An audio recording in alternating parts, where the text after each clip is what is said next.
series entitled Sex God. And tonight we are looking at, ironically, perhaps the greatest argument made for the Christian paradigm. Paradigm is a word that we use a lot in here, but it basically means your worldview. Okay, so when you're brought up in the beliefs that you have, it's the way that you see the world. Okay, so basically in paradigm, you might perceive swearing as one thing. Okay, some people's paradigm, swearing is the worst thing a human being could do.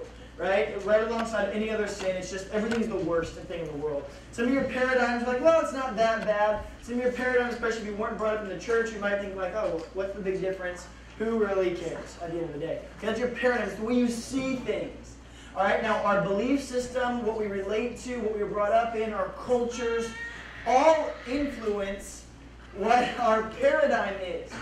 Okay, so those of us who have this paradigm towards sex, a certain paradigm, especially a Christian paradigm, have spent so long trying to argue sexual morality and immorality through Scripture, which, through my paradigm, is an accurate worldview to have. Worldview is synonymous with paradigm. It's accurate. I think that it's the best way to do stuff. But until about 10 years ago, there weren't really studies done on basically any part of the brain as far as sex goes. Okay? In the last decade or so, we have come up with what are called PET scans. We have better MRI, brain imaging, that doesn't pump radiation into people to a point where it's carcinogenic.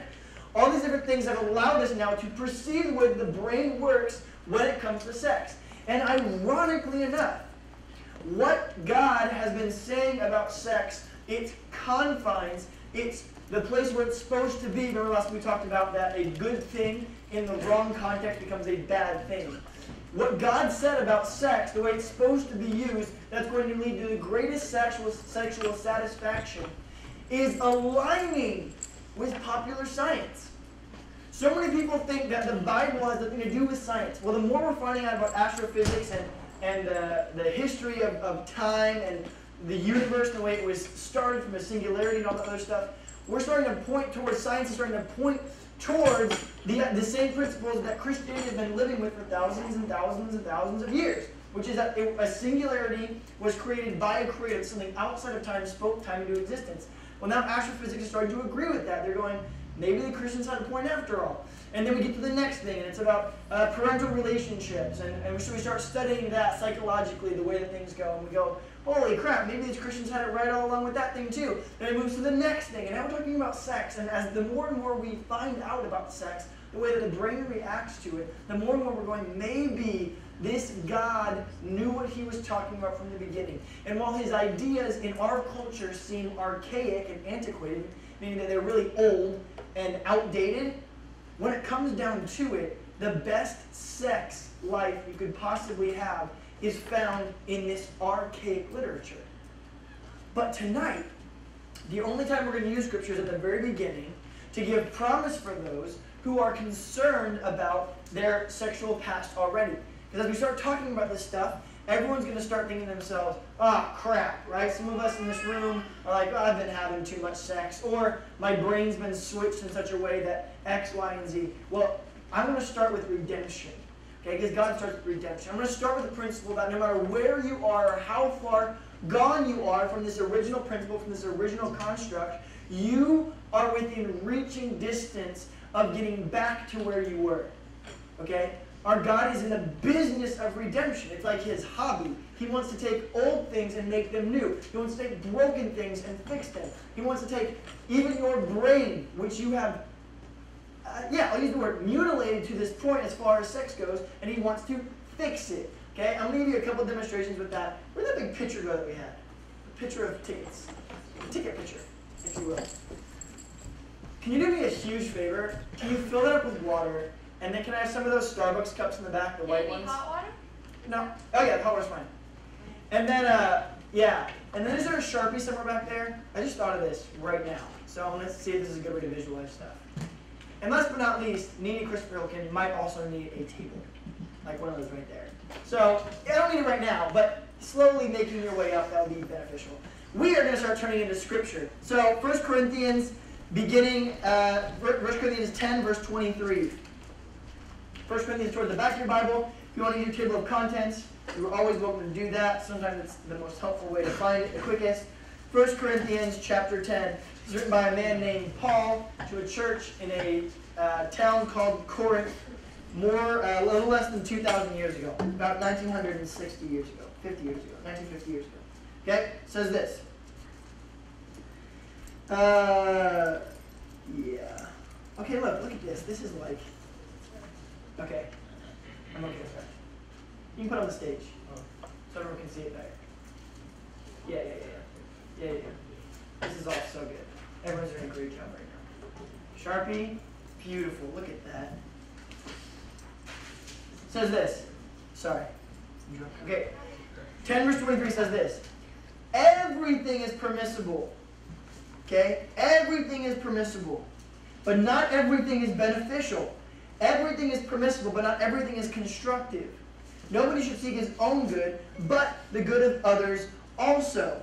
So here's the basis of what Paul's saying. He's going, listen, just because you can do something doesn't mean it's a good thing to do. So when he says everything is permissible, what he's saying is basically you're free to do whatever you want. That doesn't mean it's going to be good for you or your spiritual health. So when he's talking about that, he's saying, what, you want to go, you want to go burn down your friend's house? It's allowed.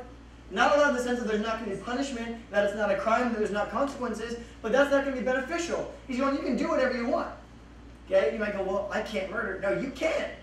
You are physically able to murder.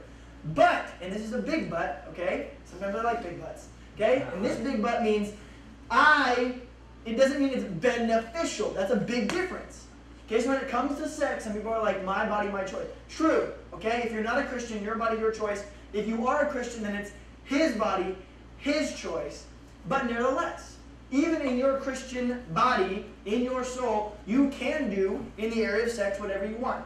But it is not beneficial. Now, when I'm using the word like can, allowed to, what I mean is you have the physical capability of doing that.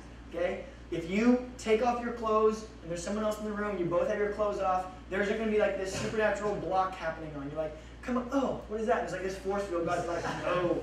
Okay, he's saying, look, you can engage. Few people are stopping you. Even your parents' curfews. This is the thing that you guys need to get. If you don't believe this stuff and are convicted by it, the world isn't strong enough to protect you from yourself. Okay? You go, what do you mean protect you from yourself? I'm going to tell you what I mean by that. Okay? There has to be a correlation here. If Jesus says, I've come to give you the best life possible, John 10:10, and he says, and this is the way you should use your sexuality, his goal is that you have pinnacle sexuality. Not that it's repressed, not that it's suppressed, or that it's changed or anything else like that, but that it is ultimate. Okay? Everything is permissible, but not everything is beneficial. Turn one book to the right to 2 Corinthians 10, verse 5. Kind of a trip, huh? Almost the same verse, but not the same. It says this. The weapons we fight with, will be in verse 4, are not weapons of this world. On the contrary, they have divine power to demolish strongholds. We demolish arguments and every pretension that sets itself up against the knowledge of God, and we take captive every thought to make it obedient to Christ. Okay? So everything in culture that is offered to us, our job is to take it, to enslave it, and make it work for Christ. Alright? So if you have a natural ability, Dallas is really good at basketball. What it's saying right here is your job is to take that ability, that thought process, that idea, you make it your slave, and then you give it to Jesus. Okay? Take it, master it, give it to him. That's the process where we do stuff. And our sexuality is not immune. Romans chapter 12, and then we have to stop. We don't need to turn anymore. We can put our Bible away for the rest of this time. Romans chapter 12, beginning at verse 1. Romans 12, beginning at verse 1. Okay? If you've been in church for a long period of time, you're going to recognize this verbiage. Okay? We use this Bible verse a lot. Okay? So the first 11 chapters of Romans, Paul is writing, and he gives all this about what Jesus has done. He tells the whole story of the gospel, everything. And then this is the big pinnacle. This is like the point by which you can see all the rest of the book of Romans. It's this little section right here. Therefore, and what that therefore is it's the previous 11 chapters. Since Jesus did all this stuff, therefore, here's how you should respond. Therefore, I urge you, brothers, in view of God's mercy, to offer your bodies as living sacrifices, holy and pleasing to God. This is your spiritual act of worship. Okay, so he's going, listen, you can come in here and you can sing the songs, I may be weak, but your spirit's strong. And he goes, that's musical worship, and that's important. But that is subliminary to what you should be doing in your life. Obedience and a sacrifice of yourself is the highest form of worship. This is your obedience. This is your spiritual act of worship, to become obedient. And here's the next verse. Do not conform any longer to the pattern of this world, but be transformed by the renewing of your mind, that you'll be able to test and approve what God's will is, his good, pleasing, and perfect will. And that sentence right there, what we don't get when we just gloss over it, is that sentence is thousands of years ahead of its time. That Paul tells us to renew our minds. Before the last 20 years, we thought the brain was static. We thought the brain that you were born with was the brain that you die with. It doesn't move, it doesn't change, and it's not manipulated. The more that we learn, the more that we go. When he says renew your mind, he's talking about a physical renewal. You see, in our brains, we have a brain that's called neuroplastic. Okay, it's a fun word for you to remember. That's the neuroplasticity of the human brain, which basically means that the brain is moldable. Think of Play-Doh, not the philosopher. I was about to call him Socratic, but that would be Socrates. Not the philosopher, but Play-Doh, like the material. You start shaping your brain, and it starts agreeing with it. You can manipulate to think different things. If we didn't believe this, we would have a lot to explain in the world. For example, how come people can become addicted to substances? They become addicted to substances because they have trained their brain to enjoy that, and then the pleasure-seeking hormone, dopamine, now is triggered by the enjoyment of that, and that makes me want to seek it more. Okay, it's the addiction cycle. Okay, so I'm going to give you, this is like steaming hot water right here. Good luck. Okay, thank you very much. So your brain is basically kind of like a goo. Okay, it's trip when you start studying the brain. The brain, like your memory, it's not like a memory card where we can see like the microchip and we understand how the information's there. And then every memory you have, all it is it exists in your cerebellum, and it's a number of different smells, sights, feelings that all are in there that you can pull out. Okay, so if I said, remember what you were doing during worship today. Now, we have this picture, it's almost vivid, right? I remember where I was, I remember what you guys were doing, I remember seeing everything else like that. But all it is a bunch of smells and sights and everything that I'm trying to recollect right now. Okay? That's all your brain is. Your brain is this substance, and it's moldable, and it's fixable, and the way that it becomes neuroplastic is that between cells in your brain, there are these things called synapses. Okay? So it's this little firing mechanism that triggers what your brain should do and how your body feels in accordance with it. These synapses, if triggered a lot, continue to make easier paths towards what you tell it to. Okay, so I'm going to give you an example. Let's say we buy a mountain together, like you do, right? We buy a mountain, we call it Mount Crumpet, okay? And we start walking up this mountain, and I give every last one of us a machete, okay? But you're all going to follow me up the mountain, okay? And so I don't really have any clue. It's never been climbed before. There aren't any trails or anything. So the first time we walk up the mountain, we just start hacking away. And everyone in there is just going to hack the heck away. Boom, boom, boom, boom, boom. This is us hacking the crap away from all the debris. Now, the first time we go up the mountain, it's going to take us a lot of work. It's going to take us a lot longer. And now we have paved a trail to the top of the mountain. Okay? Now, the next time we go to hike again, unless we are masochistic, which means we enjoy pain, where are we going to go? Up the trail. Because the work's been done for us. We've created a path to get from point A to point B, and now when we go and that same task needs to be done, we take the easiest path possible. Your brain is the same way.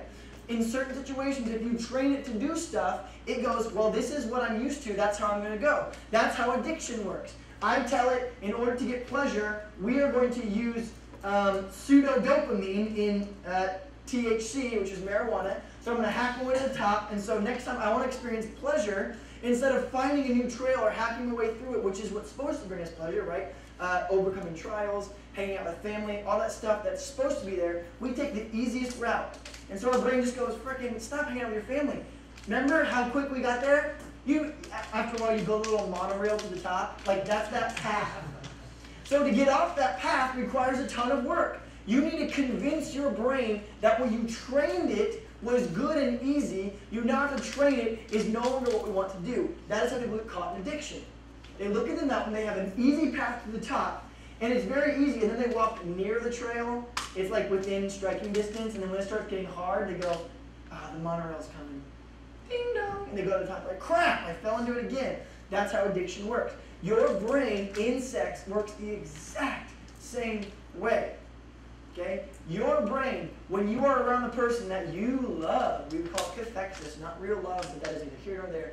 Your brain, the imagery in the human brain in MRI imaging is so similar to being drunk and high that it's ridiculous. Okay? Almost indistinguishable. You look drunk. When you see that person, you're like, you look drunk. What do I mean by you look drunk? I mean that the front of your brain, your frontal lobe, which is in charge of decision making, is just going all haphazard. It's not making good choices. Okay? The oxygen that's supposed to flow to that part of the brain doesn't flow there. It flows to your amygdala. Guys, it flows to your midbrain. It flows to different parts, to your hippocampus. That's going to train your brain to react. It's not training your brain to think. Okay, that's why we talk about mentorship so much, because you love your boyfriend and he wants to go move to Iraq because he enjoys warm weather, and you're 14 years old and you're like, I really want to go. That's because you're drunk. That's because your brain has sought enjoyment in him, and now you're like, well, he brings me comfort, security, I'm happy when I'm around him. That's the path of least resistance that I want to continue on. If I break up with him, I got to carve a whole new trail to bring myself joy and happiness.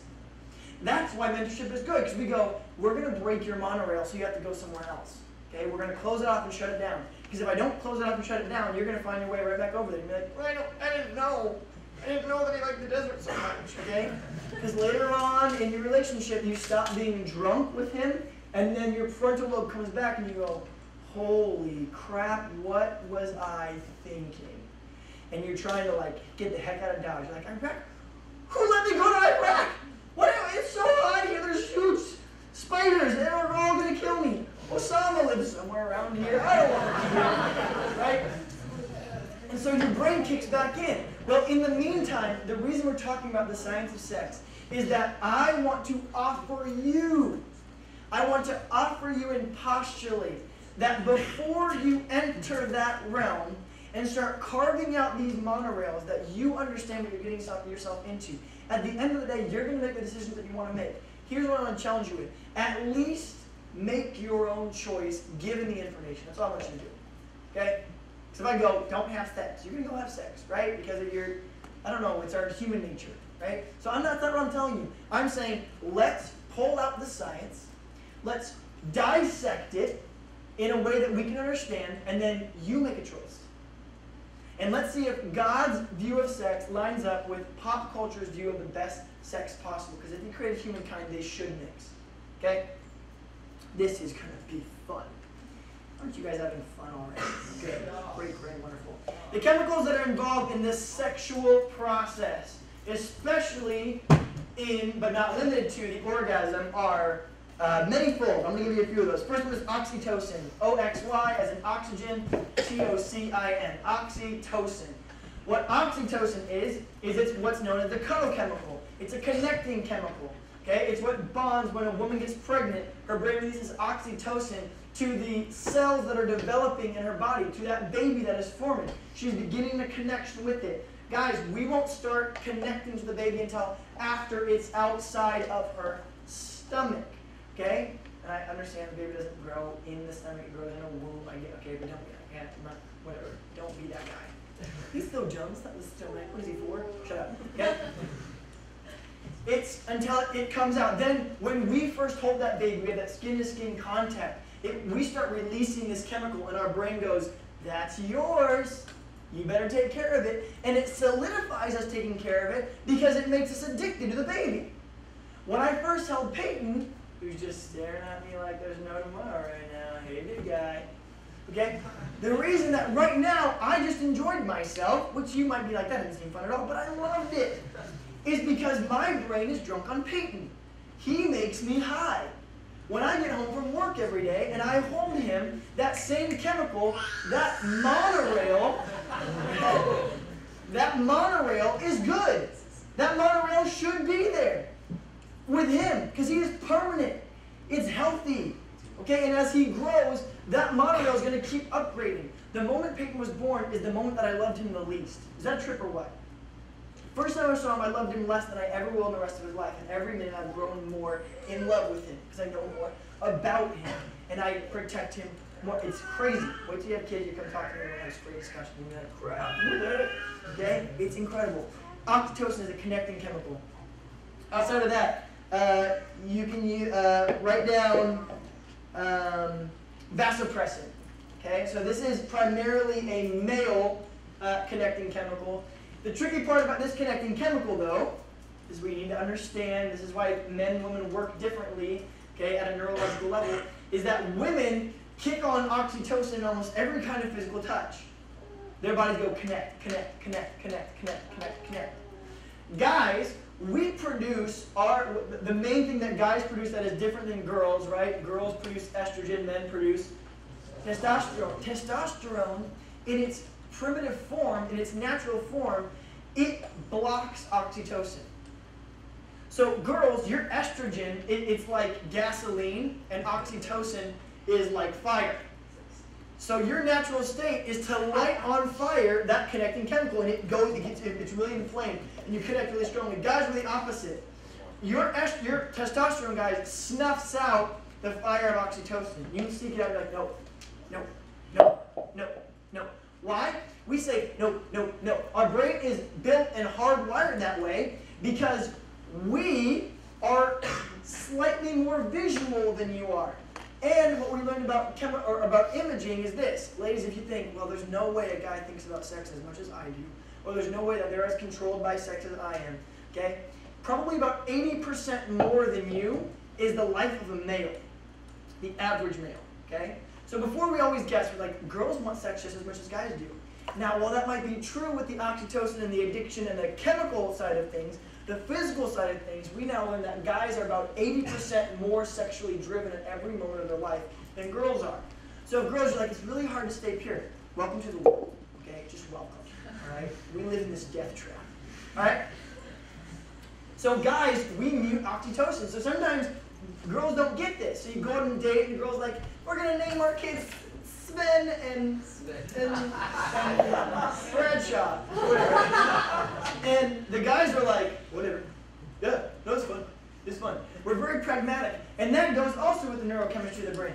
Guys, when we have an enjoyable time, especially in a relationship, when we're connecting with someone, guess what part of our brain lights up? What would you guess? The left side or the right side?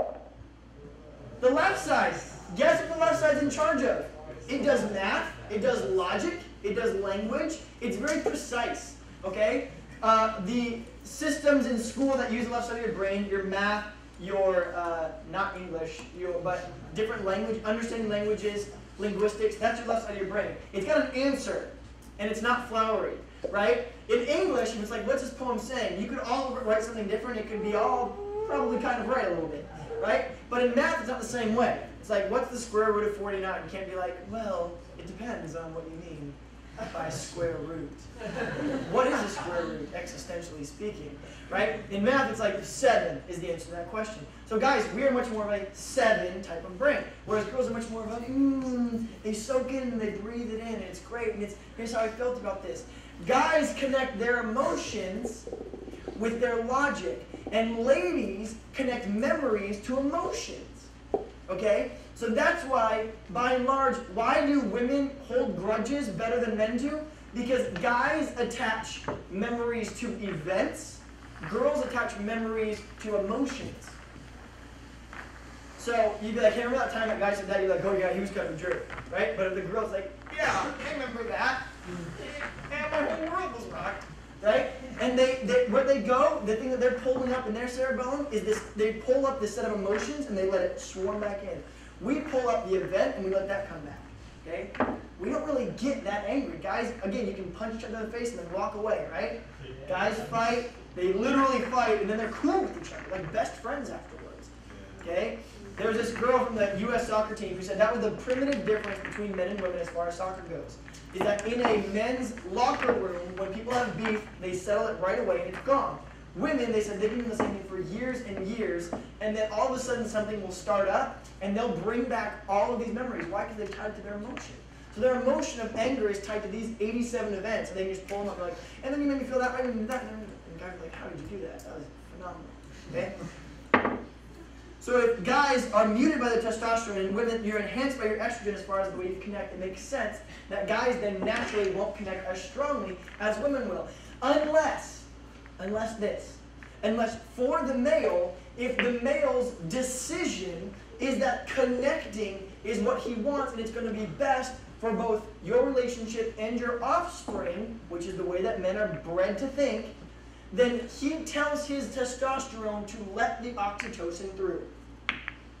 If guys' left brain makes the decision that I want to connect with her long-term because it's going to solidify our marriage and our kid making, then I am going to permit my oxytocin to connect to them. This is so essential in understanding the difference between guys and girls, especially in premarital sex relationships. The girls release that oxytocin, it's enhanced by their estrogen, and they're connecting emotionally to this guy. The guy's making decisions. It's just black and white. He's like, yeah, that was really fun, right? And he's not experiencing the fun again when he's not going, so he remembers it being fun. He goes, that was fun. I enjoyed myself. These are all thoughts that he's having. But when you go, well, I feel like I'm not sure if he wants to marry me, but I really want to marry him. He's going, wait a minute. He's splitting the two, and his decision making is going, you want to get married? Do you understand where we are in our life? And then so it goes, that's what commitment issue really is. It's not a commitment issue. It's guys' left brain taking over and being really, really fundamentally pragmatic, which means you just make really clear decisions. You go, this makes no sense to be together with you. Okay? She might be over-dramatic, she might be overbearing, she might be manipulative. And so while he might make a decision to have sex because it brings him pleasure, he can also decide to stop because he hasn't connected in the same way because his testosterone is still going, no, don't connect. No, don't connect. No, don't connect. Okay? I just think this is so fascinating. And it makes sense now when you talk to the two different genders, and one's like, I'll die for him, and the other one's like, she's nice.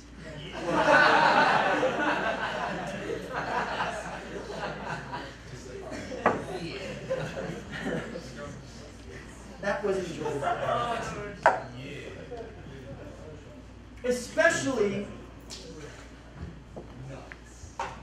in orgasm, here's what happens. Dopamine is released at a terribly high volume, as well as oxytocin. Okay? So this is what it's like. Let's say this is for, because she is hot. This is why you're having sex. She's hot. You are insecure.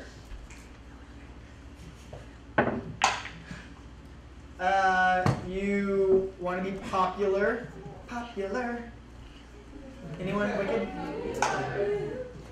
I'll teach you the hand with the right horse. You'll be good at sports. Anyone? Okay, that's fine. And another reason that people have sex before they're married, outside of a marital relationship. Why do they have sex? Sir? Because they're black. They're black? Like, or white? Or Asian? Yeah. Or Asian? Yeah. Hey, go team. Wild. I believe a good reason would be YOLO. YOLO? Okay, so, they are pleasure seeking. Pleasure / danger seeking. Yeah, so, okay. So here's the thing. This is very hot. This is oxytocin. Okay? This is your connecting chemical. In sex, oxytocin and vasopressin is what's called neutral. Okay? It's neutral, which means It doesn't give a rip why you are having sex. It will bond you to that reason. It doesn't give a rip who you're having sex with. It will try to bond you to that person. It doesn't give a rip about the context. It doesn't give a rip about anything else.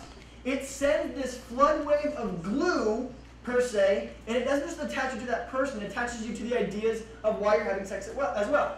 So let's say you made a terrible decision tonight, and these are the reasons that you're having sex. Okay? They're hot, insecure, popularity, and pleasure-seeking danger. Right? Okay.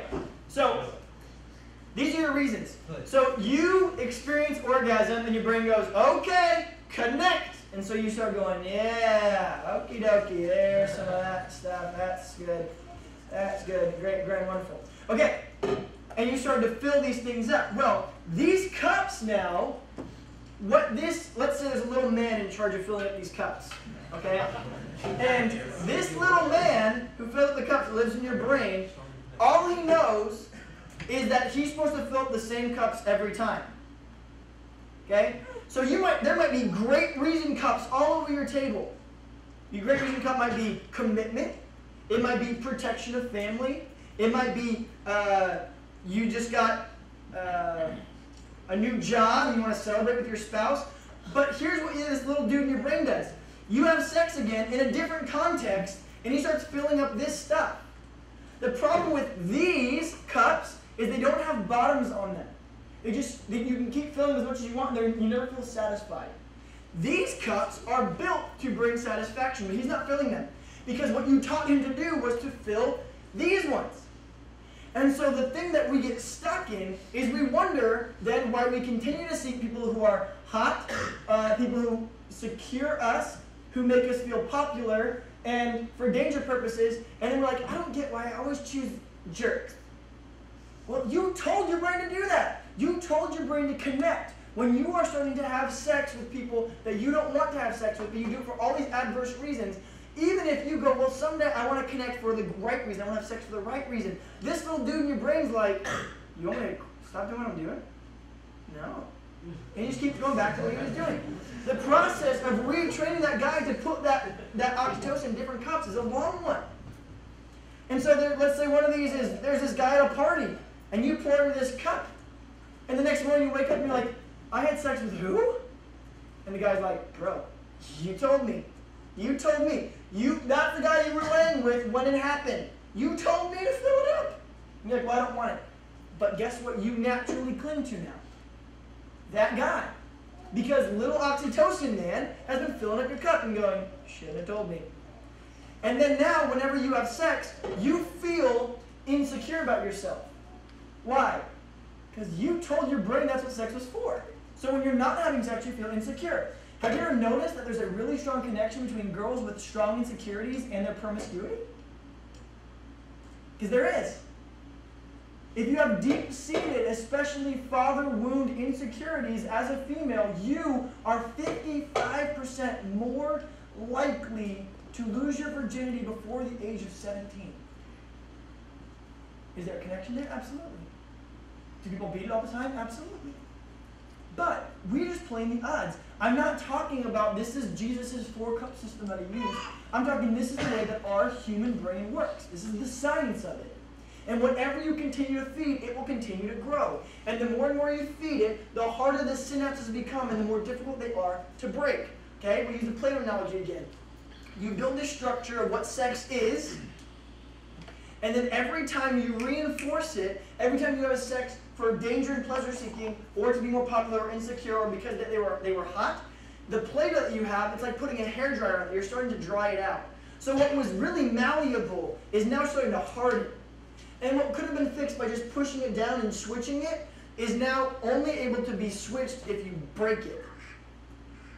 And the breaking process is a difficult one. In the same way that people are connected to drugs and alcohol, where we get connected to these thoughts, these ideas, to people, to situations, to promiscuity, and to sex in general. And once you keep having this system confuse what sex is actually for, these cups are starving for attention, but your sexuality isn't filling them. These cups like commitment, true security, long-term monogamous relationship. These ones aren't being filled. And so we keep putting more oxytocin in these cups thinking that maybe sometime it will spill over in the other ones. But it won't. These are bottomless, and it's just going to keep going out the bottom of it. Until you rewire your brain, or if you haven't started yet, if you start training your brain at the beginning that sex is for these purposes, and only these purposes, then you'll never have this mixed up view of what sex actually is. Because the process of brain redemption is a long, long, long one.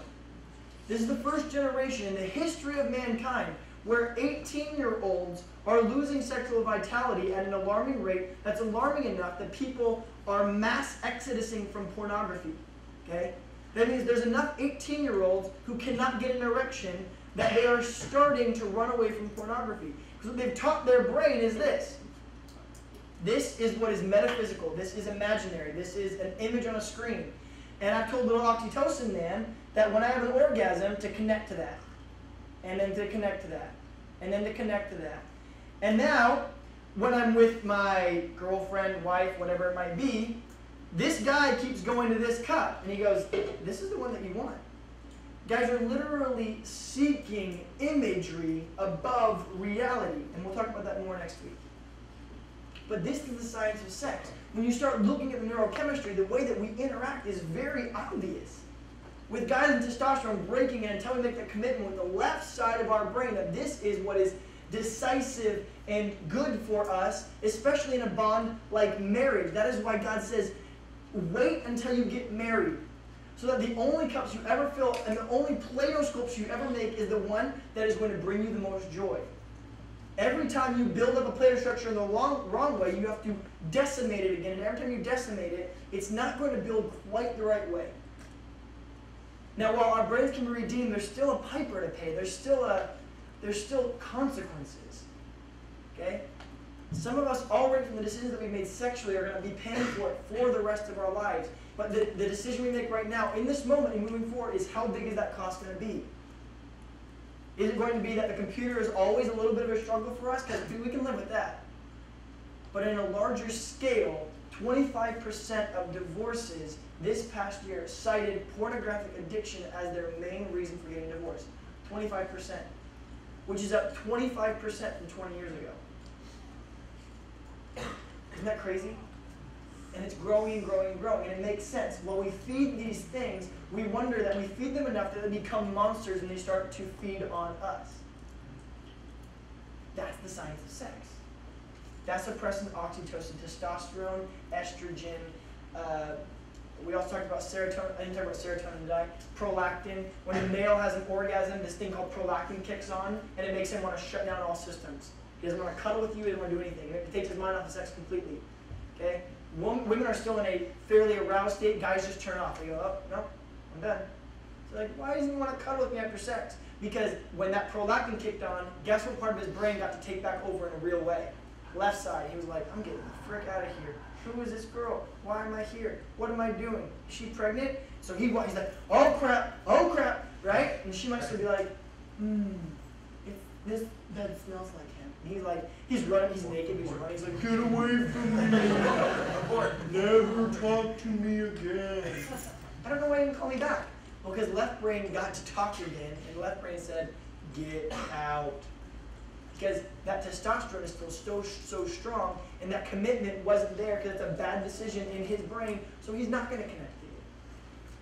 It's important to be informed so you can make a good decision. At the end of the day, you're going to decide what you want to decide. I want to be a catalyst by which you are completely informed. That's what I want to do. Shockingly, this thousands and thousands of year old book says, BT dubs, you can renew your brain. And up until 2015, 10 years ago, we went, you can't renew your brain. And now we're going, oh crap, you can renew your brain. And if he's in the business of redemption, today you can make those decisions that say, I'm going to retake back my synapses, my proverbial Play-Doh, and I'm going to start erasing the words on these cups. So that when I hire my little man of oxytocin, that what he builds and what he pours into are things that are going to be useful for me long term that are not going to lead to my own destruction. science of sex. Let's pray. God, thanks for being a good God. Thanks for giving us sex, for making procreation, recreation, sanctification, illustration, representation, things that are fun. And we don't reproduce by cutting our leg and it having to bleed out 500 milliliters and then you have a kid or anything. It's a beautiful process. But built into that process, God, we also understand that sex is a fire that in the right context can bring warmth and peace and solitude and life, and in the wrong context can burn the house down. And that's not because you want to take away joy from us, but you want to give us the best sex life possible. May we have the courage to follow you. Because that's what it takes to give you our sexuality, but also to live the best sex life possible. Here we pray. Amen. Don't